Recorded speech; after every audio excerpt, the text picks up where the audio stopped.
Welcome to Stepping Stones, the Stepping Stone series. Here we have Alan Darby once again on pyrolysis, turning waste plastic or rubber into oil, with Caroline in the studio. How are you, Caroline?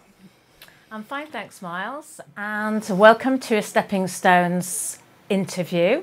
I'm Caroline Stevens. Today I've got Alan Darby. You'll have seen him once or twice before, and we're going to talk about pyrolysis, which is turning waste plastic or rubber into oil. Now, I'm sure lots of you have been watching the interviews on Sky TV talking about the waste plastic in our seas. It's been covered literally every day now, I think, and Alan has got a great invention for this. Alan, over to you. Welcome to our Wiltshire studios. You've travelled from the West Midlands and the floor is yours. Please tell potential buyers what you're offering. Thank you, Caroline.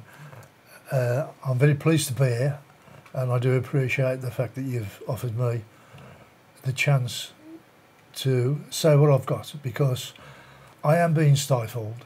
There are those out there that don't want me to succeed, but the importance of what I've got and what I've done is of a world interest. We've got Lewis Pugh swimming the channel as I speak, I believe, and he's been swimming in the Arctic to bring attention to the plight of whales and the pollution that's going on in our universe, well, in our world and in our universe, because what's going out of the atmosphere is going somewhere. Well, we're the guardians, aren't we? So we need to look after this planet. We really are in trouble. We are in trouble at this moment in time. Yeah. I think it's reached the point of possibly no return. But it is workable. We can do something with it. Never say never. Never say never. So, your invention. Yeah. And when did you invent this? In 1993, I beg your pardon, in 2003, I started work on the idea of turning waste plastic and rubber into usable fuel oil, which can be used in gas turbines to create electricity. The idea originally was for me to be able to put it in places like third world countries, Africa, where they've got no power. There's people invented radios that you turn and handle and they can listen to the news, but they can't have the light on. They're listening to the news in the dark unless they light a fire, and they can't go to school. Hospitals can't work if there's got no gas, no fuel for the generators. And it's synonymous to India today. They have got no fuel half the time to run the generators that give the power to the hospitals. So it's very important. If we can use the waste plastic, it's not take it out the oceans, take it off the beaches, take it not into landfills, but use it turn it into oil to make a usable. Not only do we turn the plastic into oil, but we break it down to its original components, which is oil and carbon black or silicon. The carbon black can be reused back into making more plastic, or we can fill the potholes in on the roads very cheaply, and we can do a lot of things with the carbon black. It's benign, so it's not poisonous. So we're looking at turning the plastic back into its original components. Yeah, that's right, yes. Okay, so you've got oil on one side and the carbon black. Yeah, that's the Is that pretty much two main constituents? The rule of thumb, and with rubber, it's the same thing. The difference between plastic and rubber, if you make a car tyre, a lorry tyre, to give you some idea, can take up to, this is a medium-sized lorry tyre, 13 gallons of oil to make. Now, rule of thumb is that with plastic, waste plastic, it is 4 to 1. For every 4 ton of oil, for every 4 ton of plastic that we throw into landfill, we chuck into the sea, 1 ton of it will biodegrade back into oil. Now they turn around and say it's biodegradable. There's one company at the moment, an English company, that is selling plastic worldwide, claiming it's biodegradable, and it'll turn back into what? When you make a loaf of bread, anybody, any woman or anybody knows, a child who's 10-year-old doing cooking lessons watching mum knows that you can't make a loaf of bread out of just flour. You need to put butter into it, and secondly, you need to put water into it. So the oil is the water and the butter. The carbon black is the flour. Now, when that biodegrades, when that breaks down turns back into its natural components, it will turn back into carbon black and oil. So for every 4 tonne of for waste plastic, there is 1 tonne of oil. And the 3 tonne, the balance is carbon black. And that breaks down into them components. When they're saying it's breaking down into the sea in little granules, it'll break down again till it breaks. Now, at this moment in time, they're burning a lot of plastic, and it goes up in black smoke through the incinerators. In actual fact, there's a pyrolysis machine. It's called the Waterloo Pyrolysis Reactor. It's a fast reactor, and it starts off a rolling drum burning all kinds of waste. And they're operating in this country. There's one very close to me at Willenhall, a very dangerous piece of machinery. It's a rolling drum that burns the contents, body parts, dead dogs, you name it, copper cable, anything in there, dog poo bags, the lot is all tumbling round, really? Burning. And the smoke goes up the chimney, and before it's expelled into gas turbines to make electricity, they bombard it with propane gas. And that makes the electricity. So what you've got is you've got an accelerator that is burning all kinds of plastic. It's very toxic, very dangerous. It's cancer forming. The furans, they know about them. There's over 300 dangerous chemicals in plastic, but the industry don't want you to know what they are. It's preventing the reactors being made and the reactors being used. Somewhere up in Yorkshire, there's a big industry like Silicon Valley that they do these reactors, and government pays all the universities millions of pounds for them to find out what the reactors can do. And the one at university, Dr. Matthew Jones, is turning pine needles into oil. Pine needles into oil. But we haven't been able to convert plastic into oil so far. Pine needles, to get a lot of pine needles to turn it into a bit of oil, you need, I mean, pine needles don't weigh anything, but you've got to work hard. You've seen what comes off a Christmas tree. Yeah. And you know, I mean, a full Christmas tree, you've got a bag of pine needles. So for him to put it in a reactor, my reactor, the one I've got, my prototype, or take an underweight, it'd probably take 30 pounds of pine needles because they're that light. But why, if I had a choice of turning pine needles into oil or plastic, there's no game. I wouldn't even look at pine needles. I wouldn't be interested in what kind of oil. We've got a priority to stop the plastic polluting the planet, and the temperatures that are being created I believe, is created through the amounts of poison that goes into the furans, etc., and that go into the atmosphere. And when you see a black smoke come out of an incinerator, you've seen a tyre burn. The French are great for it when they have bombard the docks. Nobody can get in, nobody come out. They're lighting fires in the middle of the road all over the place. The French are great at tyre burning. And you see the black smoke bellowing up in Europe, poisoning all Europe. Well, that black smoke is carbon black and oil. The black that you see is basically the oil. Now, in my reactor, no flame touches the feedstock, the plastic or the rubber.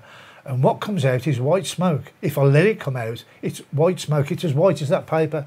Black is that smoke. Toxic then? Is it toxic, the white smoke? It is still toxic if I let it come out, but I don't let it come out. At the end of the day, you don't see the white smoke. But if my reactor broke down, white smoke could come out of it, and I could set it on fire, and it would just burn. But it doesn't burn black. It would just burn, and you don't see nothing. It burns, and it's invisible. Now, whether the toxins are coming off that, they may be, I don't know. But I'm catching all the oil in a scrubbing process, and any toxins then go through another system, which goes back into the heat source, which runs on waste wood, by the way. I don't use gas and I don't use oil to do it. I use waste wood. And there's a catalytic converter in the chimney stack to catch the CO2. So it's loop circuited. And the water that I use doesn't go down the drain. I evaporate the water when it's got to be cleaned, and I refresh it with fresh water that goes in. It doesn't come out, and it's like a whiskey still, and it goes into the air. It's clean, it's benign. Now, to clean the machine, I use water. Instead of using the feedstock, I can clean the machine to look like a brand new pin with just fresh water. And the fresh water is turned into water again, and I then have to filter the water and turn it into steam. Do you want to show us what it's all about? Yeah. If you turn, can I just turn around and say, let you know what kind of damage we've got? Yeah. Well, we've got all our fish swimming around in plastic bag soup, haven't we, for starters? It is in the food chain. And it's in the food chain. Yeah, and when you notice the fireman turned around and said the slipstream has changed, scientists know that. This is why we're getting such a change of weather. The slipstream has changed its course. The sea has changed its course, which changes the airflow. That is, the sea makes the air. Now, the algae in the sea, when this planet was first formed, there was nothing on it, just water. And you had a one-cell microbe, ate carbon, what was created with the planet's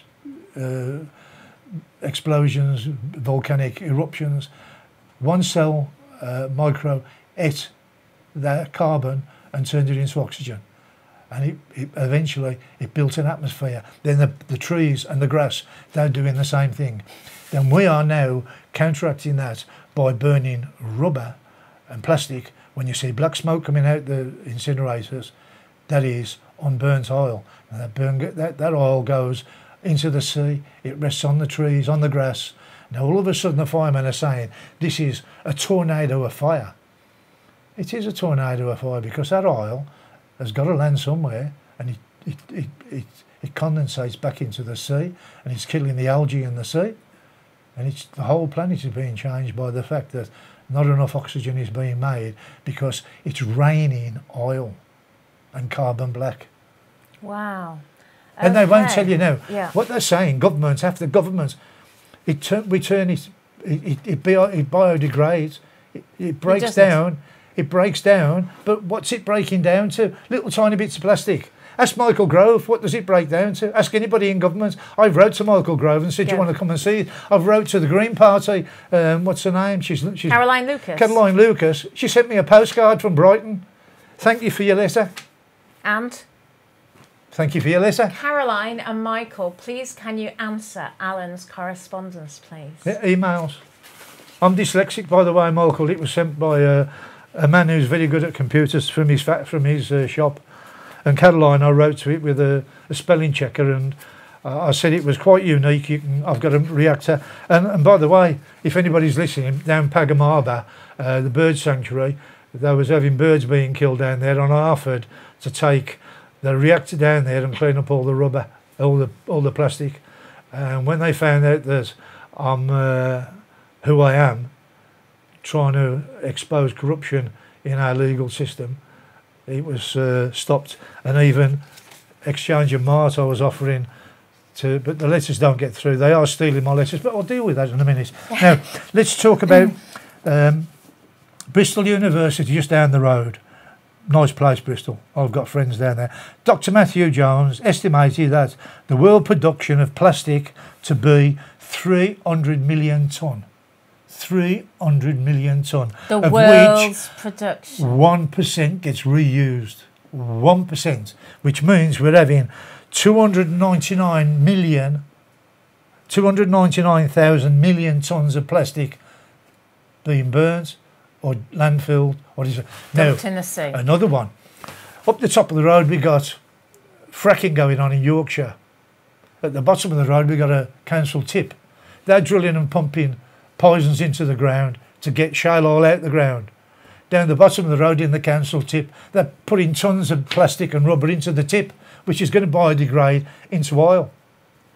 Is that sensible? They're poisoning the water table up there and they're poisoning the water table down there. What kind of we a should have planet? joined up thinking. They're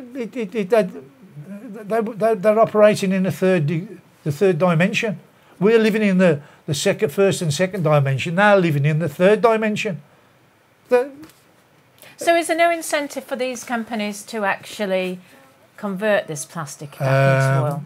Yes, there is, but they haven't gotten anybody who's cracked it. I've cracked it, and that's what it's called, cracking. Fracking is cracking, and when I turn plastic into oil, I crack it, and my oil doesn't melt. I dehydrate the oil; it doesn't melt. It doesn't touch a flame. if I put that lighter into my reactor, Yeah. I'd take all the oil out of it. Yeah. It would still be the same as that, but it would be as white as that. And what it is the sulphur. It brings the sulphur to the surface. And if I touched it, it would just collapse, and all you'd see is a white powder, well, which would be a black powder, but the top would be white. It would turn into carbon black, and that would be still the same. If I put a bar of chocolate in my reactor, the paper would turn to ash. The aluminium foil would still stay as it is. You under the aluminium foil, you'd see Cadbury's written on it, because it's a Cadbury's bar of chocolate, by the way. That's why there's Cadbury's on there. You'd have Cadbury written on there. As soon as you touch it, it'd collapse, and it would be carbon black. All the oil has gone out of it. And the aluminium foil, if you wanted to, you can send it back to Cadbury's and ask them to wrap you another bar of chocolate in it, because it doesn't melt the plastic, the aluminium. And this stuff is anti-burn. So what, can you explain to the viewers what this is? This kind of stuff is used. There. This kind of insulation, there's wire goes in there, and that is insulated. But it would be used in garages, in industrial environments where it's very hot and you can get a fire, submarines and ships. It's anti-burn. So it's got the plastic that doesn't burn, and inside is an aluminium coil, and then the insulated plastic again in rubber anti-burn is put inside that. And this is some of it, which I put through my incinerator. As you can see, there's the aluminium foil, but this has been washed. That part hasn't been washed. I've just knocked the carbon off it, and that's how it looks when it's finished. Show it to this little camera here as there. well. That one has been blasted with water only. This is a different type of copper wire, and that's been the same. Just been washed, and it's top priced aluminium. The very fine wire, this stuff, which I call angel hair, or as Caroline pointed out, chicken tooth wire, because you don't ever see chicken teeth, and you don't see angel's hair. Hen's teeth. But if you try to burn this, you try to recover it through an incinerator, this is what would happen to it.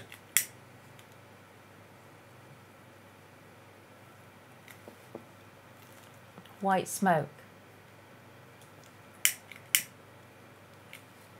That's copper burning. It'll burn. You lose all the copper, and it would be, you're taking all the goodness out of the metal. There's no tensile strength, and it's after it's done that. And it goes to like biscuits. This doesn't touch the flame. What I've just showed you doesn't happen in my reactor. The flames are not in there. It's cooked in an environment which has got no oxygen.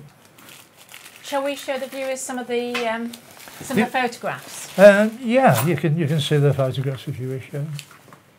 This is the reactor I made. This one is in my garden. It's in a council house, so really I was a naughty boy to run it in the property, but it's so clean, there's no mess from it. And that is, the reactor is running now. That is working, and the bottom part is the oven, which I'm burning wood in there, and that's how efficient it is. And when you see the chimney stack, the top of it, if Miles can show us another one, that is like that. This is operating now. This is making. That is the flange door, which is a sill flange. It's got the bolts all the way around it. I put the feedstock inside and bolt it down. No air can get in, no air can get out. I've created an hermetic seal, the same as a bottle of pop. When you put the top on, you can shake it up. No air goes in, no air comes out. So that's what that is. That's an hermetic seal. And when it's finished cooking or dehydrating, yeah, I open the door, and Miles, if you can show another one where the copper is in the cartridge. That's the side view. And again, Miles, please. That's the oil floating there. I've put them, those are the little plastic balls out of beer cans that I've put in there to show the oil. That's the oil I've created there. That is after it's been scrubbed. There's no black smoke. I recover that oil there. But them white balls are the balls in cans of beer that float, just to show the oil. Can you do it again, Miles, for the reactor with this open? You can see the light there. See the flames at the bottom there, Caroline. Yeah. The ash that is burning. That is. And again, Miles, you see the one with the and again, please. And again, sir. There it is. Now, all that copper's been burned. See the piece there right at the top? Yeah. That piece, I've touched that and it's fell off. Now, all that is insulating cable. And it's all white. But it was all black and red and green when I put it in, but it's gone all white. But the moment I touch it, it falls apart and it's black. What that is sulphur. It's the sulphur out the oil has stayed in situ. So I touch that, the white stuff falls off it and leaves that. No flames. It doesn't melt. As I say, when you're burning plastic and rubber, if I put a tyre in there, you'd see Dunlop on there or Pirelli or whatever it is, and it would still be a tyre. The tread would be there, the names, even the little pimples on the tyre at the side. Everything is there. The moment you touch it, it collapses and you just leave the steel and it'll go black again because it's the sulphur is on a coating on it. It is black. So could you recycle all plastic? Oh, everything, yeah. Every bit of plastic, The news, every bit of rubber? on the news yesterday, it said councils in England and Wales have said that only 1/3 of all the production of all the plastic used in food processing can be used. That is, 1/3 can be used, 2/3 is put into landfill. These are all the councils. You can put my reactor in each council yard. It would employ somebody, and they've got scrap wood, and they've got televisions. They've got it. You put anything in. Don't the councils get targets as well, though? If they exceed the targets, oh yeah, but they send it abroad. That's where we're getting. We're sending our stuff to Thailand. We sent it to China. China have killed, nearly poisoned each other with this. They're all running around with masks. You can't see the sun. They've stopped accepting plastic. They was burning it, and of course turning it into gas to power electricity. They've stopped it. Did I read somewhere a few years ago? Didn't we accept waste from other countries in the EU? Yeah, atomic waste. And that was atomic we strip ships, and we got what is it? Stuff that gives you your lungs, asbestos. In ships. So we've accepted their waste. We do that, and it's kept us up, but it's a big earner, yeah, and atomic waste. But this, you can't. When you see the furans and the toxins, it's worse than atomic waste. I mean, radiation, it'll burn you. This, you breathe it in, you don't know if you're breathing it in. There's one at Willenhall. Hospital waste, all the dustbin stuff goes there. And I've seen 20-ton lorries of copper cable coming out of there. So they're doing everything in these incinerators. Years ago, they used to turn the plastic into pellets and just burn it. Rugby cement, throw tyres in their cement production.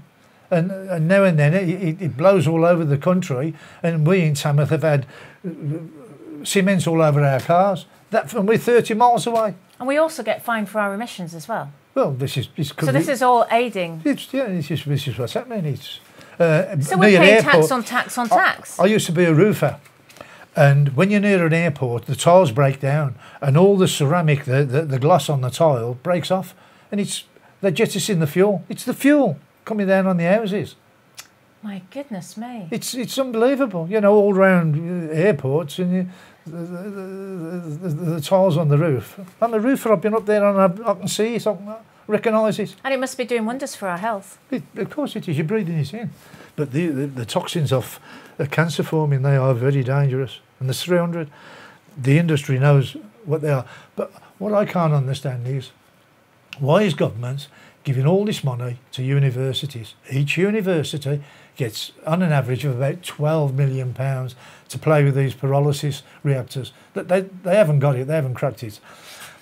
Aston University, I phoned them up and said, "You've got, what do you do?" This is what I can do. Well, send somebody down. And I said, yeah. Nobody ever come. No. Because they'd lose the £2 million. Or I'd take over the job and say, well, you ain't doing it right. Factory in America done it, and they tried to put it on. I'll come to this in a second.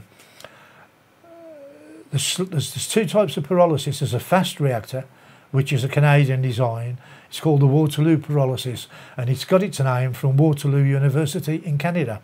It's a fast reactor. Basically, it starts off as an incinerator, then it becomes a pyrolysis reactor because there's a few fumes going up the chimney, and before it hits the turbines, they bombard it with propane gas. Right. And it goes through the turbines, and all the rest has been incinerated. It's not pyrolysis at all. So, and then the other one, pyrolysis, anhydrous pyrolysis, which has got no oxygen with it. I mean, oxygen is a very powerful chemical on its own. It rusts metal. It'll turn metal into rust. Yeah. It ages us. Yeah. It's killing us. Oxygen is killing us. But that's all we've got. Without oxygen, we'd die anyway. But oxygen is killing us as soon as I am talking to you. It ages us. It ages everything. It destroys everything. And it makes it, without oxygen, you can't have a flame. You can't have a flame. One without the other doesn't work. Pyrolysis works, and anhydrous pyrolysis works without a flame. It's a contradiction. The smoke that I get off, the fumes that I get off, is a contradiction. Rubber, in my pyrolysis reactor, although it doesn't burn, it's being dehydrated. I'm pulling the oil out of the product and leaving the product in situ, which is petrified. Until you touch it and it just collapses. But there's no oil there, and it hasn't escaped into the environment. So I've caught everything. So the oil that, when you reduce it back to its original major two components, the oil can be, it will have to be reused, cleaned. Will it have to be cleaned? It can be used straight away. Can it? The Russians have got machine. Now the pine needle oil, it's called bio oil. They call it bio oil, which anhydrous pyrolysis oil is not bio oil. That turns round when they've recovered that, and you can recover it from basically anything, wood. Okay, you can recover it from plastic as well, but because it's using the heat, the chemical reaction is different to what I can react, and that bio oil, within 2 weeks of being made, will start to crystallise. It crystallises, and it is amber in the oil which has been mixed in. Anything that's vegetable has got amber in it. Pine needles would crystallise, it'd go to a block of amber. My oil, I've got oil that's 3 years old. It doesn't, I can't freeze it, and it doesn't crystallise. But also, I offered my services to Grenfell Tower, where they turned around and said, analyse the oil. Why is it set on fire? Why is it burnt so quick? Because the oil in Grenfell Tower is pyrolysis, is plastic oil, which is called naphtha, and it burns. You want to get 4% of naphtha out of a barrel of crude oil, and you want to get 4% of aviation fuel out of a barrel. That's how volatile it is. And Grenfell Tower burns so fierce because it was converted through the plastic, making pyrolysis oil, and it burns 25% hotter than diesel oil. So they're using the wrong, is that in the cladding? Well, they shouldn't have used cladding on it anyway, that type of thing. But I was going to tell them what kind of oil they used in it and the tonnage of oil. But instead I said it would be like, Sajid David said at Parliament, test the oil. I wrote to an MBE they stopped 2 emails getting through. I've got the letters. I think you've got the letters in the thing. And I went down and seen it. And the fireman has turned around and said, "Are you a victim?" I said, "No, I've got a machine that can test all this." So do you want to pass a message out to... Sajid David. To your potential sponsors this. Yeah. I'll finish this off here anyway. So what we've got a doctor, Martin Jones. The statistics are quite unbelievable. In basic terms, we've got a percentage of that, which is oil, out of 300,000 tonne.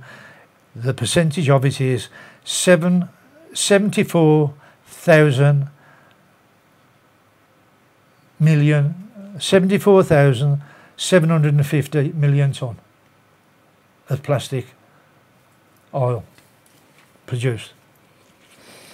And that's it. It's quite unbelievable. And they say the oil, the plastic from food wrappings that wrap up bacon, steak, trays, meat trays, can't be recovered, and they're throwing it or burning it. It's going into the... It's shocking. We've got to do something. So anybody out there who would like to support this entrepreneur? What I'm looking for is for 25% share. The first reactor that I'm building on a commercial scale would be 36 inches in diameter by 96 inches in length on a 20mm gauge steel, which is about like that. There'll be 3 reactors working in combination, 2 working, 1 being clean and loaded, 1 on, 2 on, 1 off, 2 on, 1 off, all the way through. And it can work on a night shift process. And with 20 of these reactors, I can cope with the fast reactor, which is an incinerator, which is just poison and everything. And there's nothing you can sell off it. You can sell my carbon black, and you can also use the oil. If it was used in India or Africa, there's plenty of waste wood. In India, the beaches are just awash. There's more plastic than there is sand. They put one on the beach. They could have oil to run generators, hospitals. Africa the same, schools. They've got waste wood, they've got waste plastic, and it's clean. And the carbon black, they can make roads surfacing out of, or whatever they want to do with it. Right, thank you, Alan. And I can be contacted through Caroline, or if you want, you can. I'll let Caroline put my address on there, my telephone number, and I'm offering 25% shares of both the recovery of plastic into oil, and the metal side of the business would be reclaiming metallic and oil, and any substances, which is anything with that's plastic coated, regardless of what it is, whether it's steel, plastic, brass, aluminium, stainless steel, all out of a computer, circuits on a computer, a circuit board on a computer with paper thin circuit board, copper circuits. I can recover that. It won't melt. And the lot. Nothing that is made that I can't recover. If it's plastic, I can render it back into oil without burning it, without turning it into an health hazard. or black smoke.